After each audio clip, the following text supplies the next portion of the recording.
Dr. Jenkins' patient is in the delivery room to deliver her second child. The infant is born. The resuscitation team determines that the infant is born at 39 weeks. When delivered, the baby boy is flaccid and is not breathing or crying. You position, dry, and stimulate the infant. He still is not breathing, but you also tape for a heartbeat and note that the heart rate is 80 beats per minute. 1. You know that a normal heart rate for a newly born baby is A. 60 beats per minute, B. 72 beats per minute, C. 80 beats per minute, D. At least 100 beats per minute.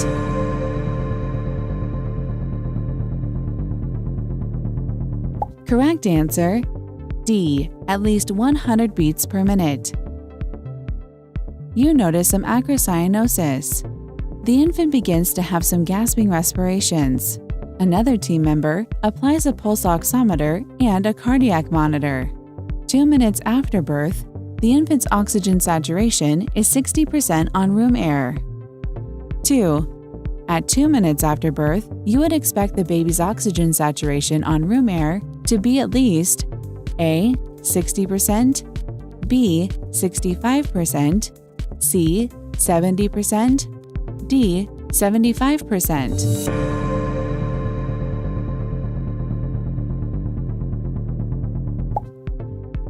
Correct answer: B.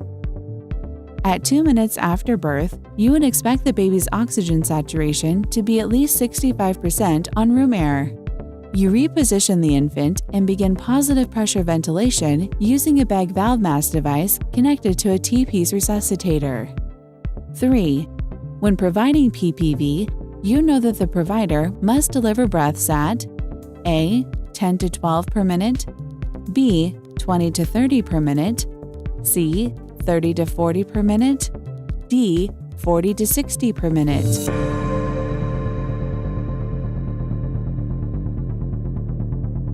Correct answer: D.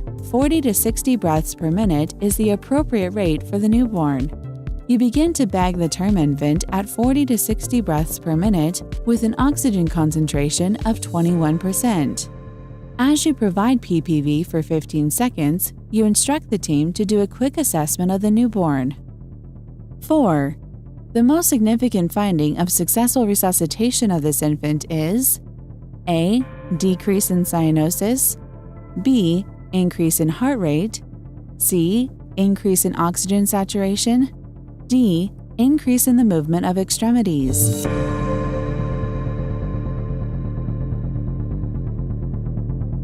Correct answer: B.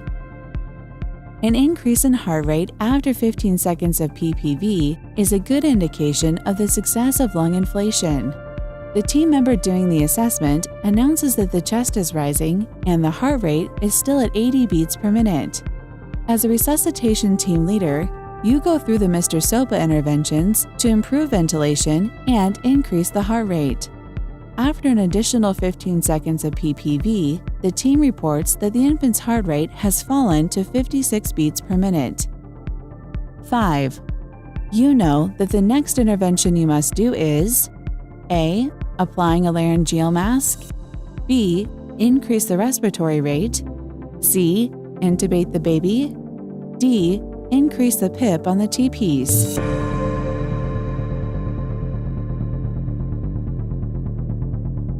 Correct answer: C. Intubate the baby. The decrease in heart rate is an ominous sign and indicates that the ventilation and oxygenation are not adequate. The infant is quickly moving towards full cardiac arrest. You instruct the team to prepare for endotracheal tube insertion and begin chest compressions. 6. The correct rate for chest compressions for an infant is A. 60 to 100 per minute, B. 100 to 120 per minute, C. 120 to 140 per minute, D. Chest compressions should not be started at this time.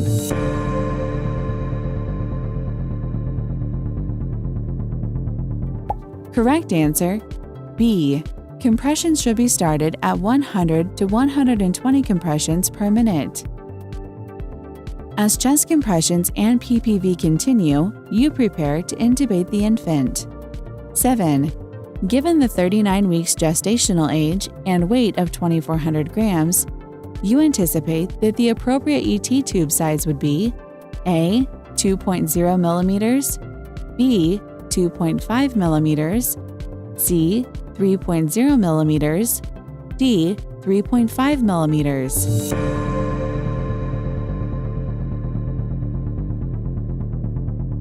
Correct answer: D. 3.5 millimeters.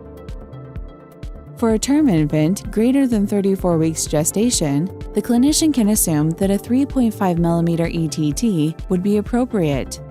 You intubate the infant and instruct the team to use the PPV device to deliver breaths at 100% oxygen concentration. 8. You know that the indications that the ETT is in place include all of the following except A. Abdominal size increase, B. Increased heart rate, C. Symmetrical chest movement, D. Breath sounds oscillated in both lungs.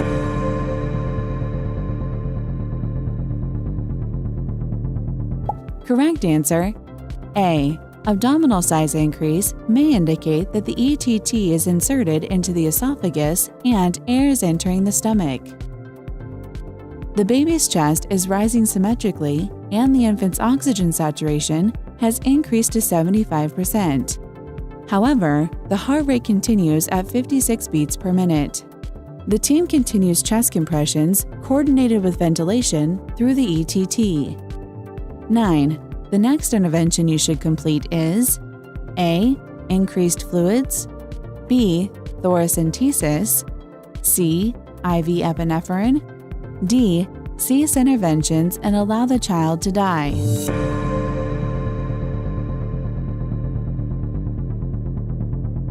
Correct answer: C. IV epinephrine should be the next intervention you try. While fluid volume or pneumothorax might be an issue, the infant's heart rate must be increased. The team administers epinephrine and the infant's heart rate increases to 120 beats per minute. The baby begins to move around and begins spontaneous respirations.